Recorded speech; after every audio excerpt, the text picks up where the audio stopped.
Hello everyone, my name is Elvi. I'm a 2021 Oxford University Biochemistry graduate. In this video, I'm going to share with you a step-by-step breakdown of how I answered the first question I was given during my Oxford University interview for biochemistry.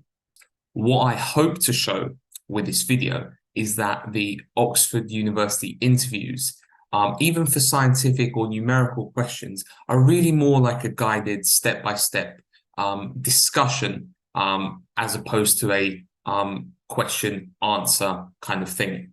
And without further ado, let's begin. Okay, the question that I was asked was as simple as, talk me through the structure of a dipeptide.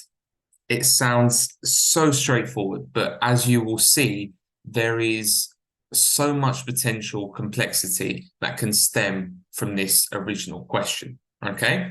So let's begin by, well, looking at the simple structure of a dipeptide, okay?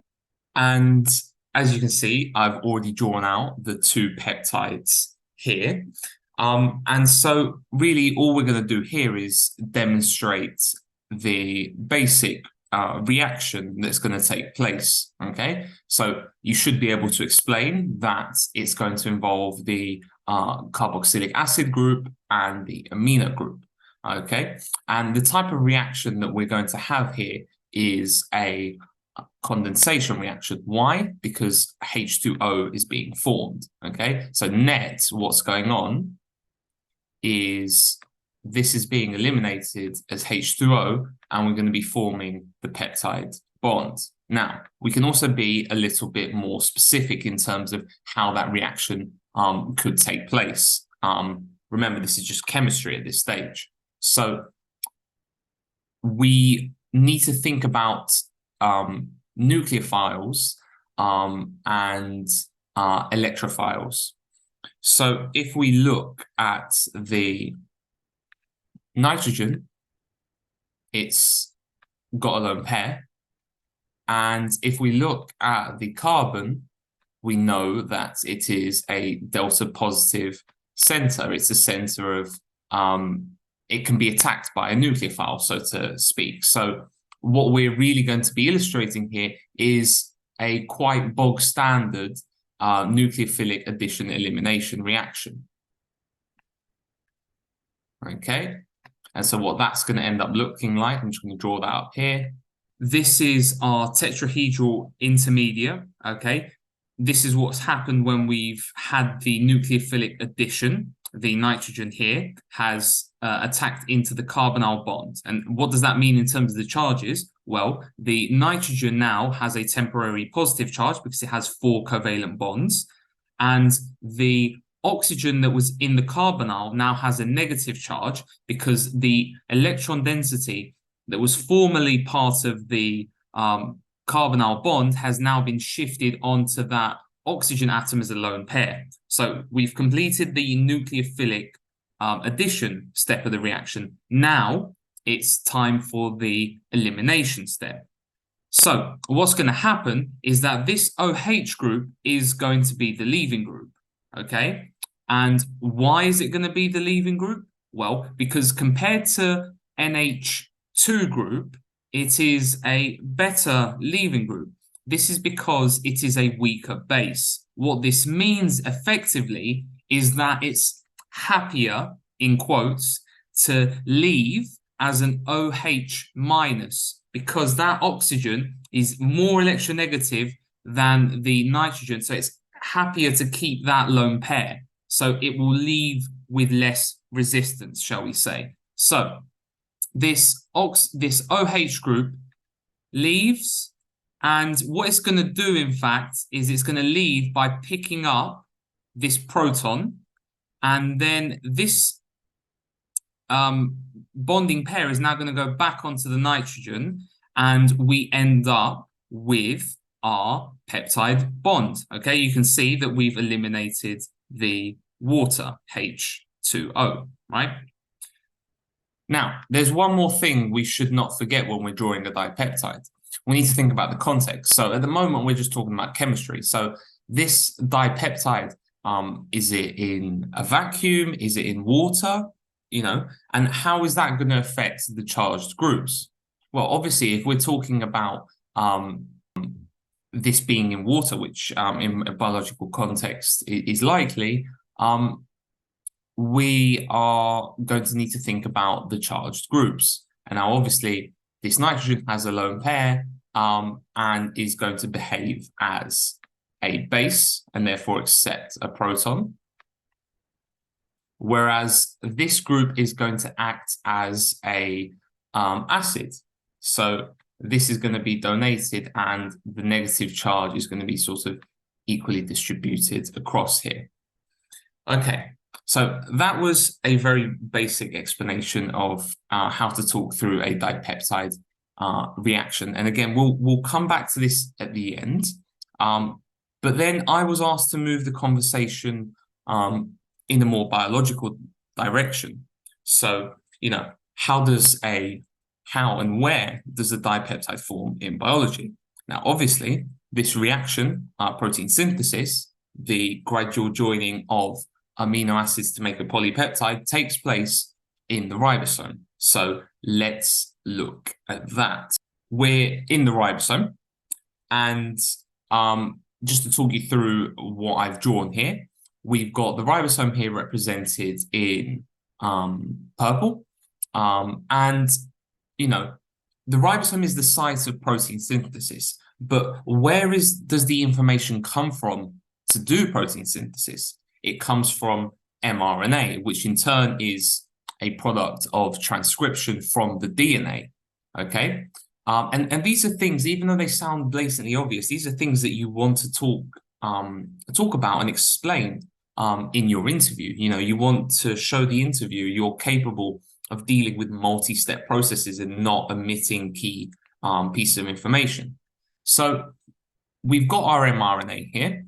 And for example, I've shown these three letters here. And these three letters here represent one codon, right? So we have the three letters correspond to a codon structure. And this one in particular is AUG because AUG is the start codon, which is always a methionine, okay? That's the amino acid here. Now, again, let's explain the link between the language of DNA and amino acids, okay? So the link is a tRNA molecule, and the tRNA molecule has two connections either side.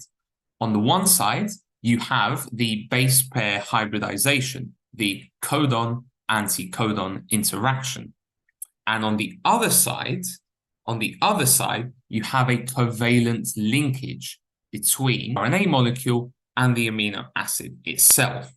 So now let's think how, specifically, what does that covalent bond look like between the tRNA molecule and the amino acids? And in order to do that, I think the best thing to do is to start by looking at the structure of a tRNA. So this is our tRNA here, or rather a very simplified representation of. So what the key thing to remember about tRNA is that it is a type of RNA. And all RNAs, whether they're mRNA, ribosomal RNA, or other types of RNA, they will have the same structure, i.e. a phosphate group here, which I've just represented as PI for ease of simplicity. You have your ribose sugar, so that's your pentagonal shaped sugar, and with the 2OH group here. And you have your nucleotide. So I've just put A here, it could be C, T, or G, right? So this is the general structure of a ribonucleotide. Now, think back to DNA.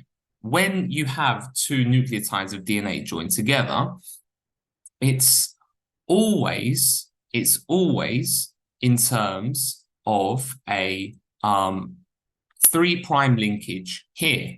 So this OH group is actually very nucleophilic, and then it interacts with the phosphate group of the next nucleotide to make a covalent linkage. Okay, and if we look at the phosphate group itself, it has a center for nucleophilic attack, the delta positive phosphate, phosphorus atom here.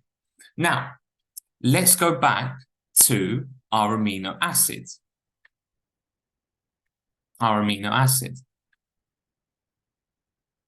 Which sides of the amino acid, because we have two reactive groups, we have the amino group and we have the carboxylic acid group. Which of these two sides is more suitable for nucleophilic attack by this OH group? Well, let's look at the similarities. You have a phosphate group here with a PO bond, where this O can accept electron density, and you also have the carbonyl bond, which can also accept electron density. So it would be very reasonable to hypothesize to your interviewer that this reaction is going to take place here. So what does that mean? It means that the tRNA molecule is attached to the carbonyl end of the amino acid. And what this means is that amino acids are synthesized in an N to C direction. Let's expand that in a bit more detail. I've just reoriented the diagram. That's all I've done, essentially, because we want to put our focus on the amino acids. Now, as I said, the polypeptide chain, which is going to be continually extended in the ribosome, is synthesized in N to C direction. So let's again just look at the structure of the ribosome. You've got ribosome here with the mRNA being fed into it, and I've just represented the first two sites of the mRNA, the first two codons, and you're going to have the corresponding tRNAs bonding with the hybridization to their mRNA codons, and also the covalent linkage, which we just described. So now, in terms of the reaction that the ribosome catalyzes, what we're talking about is this. You're going to have this NH2 here. So this is a nucleophilic group. It's going to attack into this carbonyl, okay? And what we're going to get, essentially, so if I just move that out of the way slightly. So what we're going to get, we've got amino acid 1 here.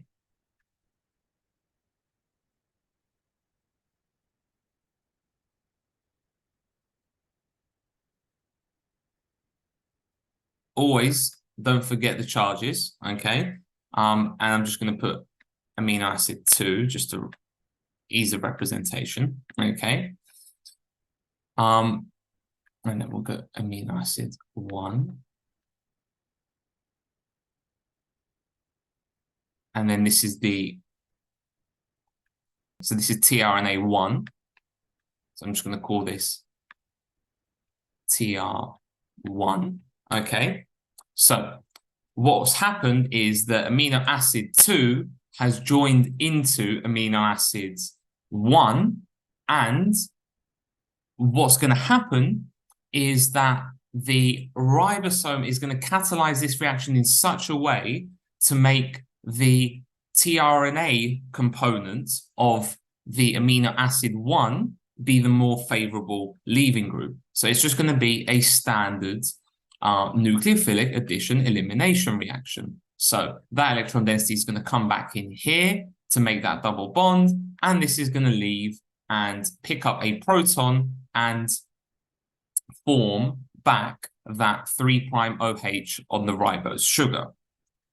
So what happens is that the chain continually adds to the carbon of the next amino acid that comes in, the carbonyl end, okay? So from this, you can see that the amino acids are synthesized in an N to C direction, okay? Now, I said we was going to go back to the structure of the peptide bond itself. So we're going to focus this time on more detailed electronic structure and some other interesting principles of chemistry. So as a A-level or IB student, you'll probably have a good idea of VSEPR theory, valence shell electron pair repulsion theory.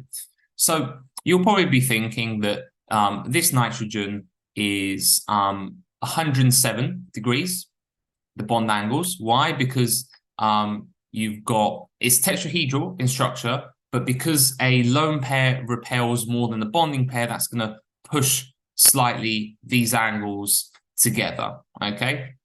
So that would be the standard A-level VSEPR theory, okay? As it turns out, that is unfortunately slightly limited, okay? So let's think about what's going on here geometrically. Now, this double bond here, you've got a sigma bond and a pi bond. In terms of space, the sigma bond is directly below the pi bond, okay, in terms of geometric space, right? Now, that's going to be very important. So we have this electron density here above the sigma bond here. We can also think of this lone pair as being above the sigma bonds here, right? But there's a feature of this peptide bond that allows it to actually be very strong, okay? Much stronger than you would expect for a single carbon to nitrogen bond, right? Now, let's think of a really basic molecule that everyone will be familiar with from their chemistry class. Benzene. Why is benzene extremely stable? Because of the delocalization. That means the electron density is shared across the carbons. How is that possible? It's possible if the electron density is sort of a hovering ring above the sigma bonds. You can think of it as something like this, okay? Sort of hovering above and below, above and below, I should say, right? So, in principle, can apply to our peptide bond. For that to take place, this nitrogen obviously can't be in that 107 degrees as VSEPR theory would dictate. So instead, it takes a planar, a flat geometric layout.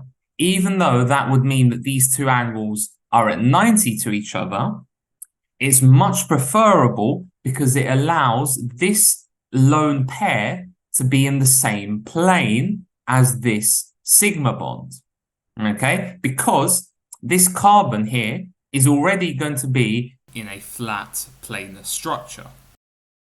So what this means is that all these four atoms are in the same plane. That means that the electron density here can move around between these four atoms, between these three atoms in a delocalized system. So what your carbon bond actually looks like is more something like this. You have a changeable, okay? It's a delocalized system. And this delocalization gives the peptide bonds the incredible stability, the resistance to hydrolysis. You can see what looked like a very straightforward question ended up developing into really an extensive conversation that covered chemistry, covered electronic structure, covered biological processes. And the key thing here is to explain your thinking step by step, slowly. Make sure you don't omit any details, and it's important to think about the biological context of where things take place. What's more, you can always deduce from existing principles how things might work. So, for example, in the context of how an amino acid is joined to the tRNA and how the peptide reaction in the ribosome might work. You could deduce that from first principles about what you know from the DNA phosphodiester bond. Okay, so I hope that was really useful for anyone who is in the process of applying for biochemistry or related subjects and considering applying. Is that this question could easily come up in a biology, chemistry, biomed interview in addition to biochemistry. So if you know someone who's looking to apply for those subjects, please share it with them. If you found this video to be useful, please do leave a like, consider subscribing. Over the coming months, I'm going to be uploading much more great content. Please do leave a comment with any thoughts or questions. And in the description box, I've left down my TikTok channel, Elvis Oxford Coach. And if you do feel like you need personalized support, be it tutoring lessons or personal statement preparation or interview practice, please do take a look at my website. Link also in the description. Do consider booking a session with me. Whether you're at an early stage of just exploring your academic interests or you're thinking about preparing for an interview, I'm here to help you every step of the way. I look forward to seeing you all soon.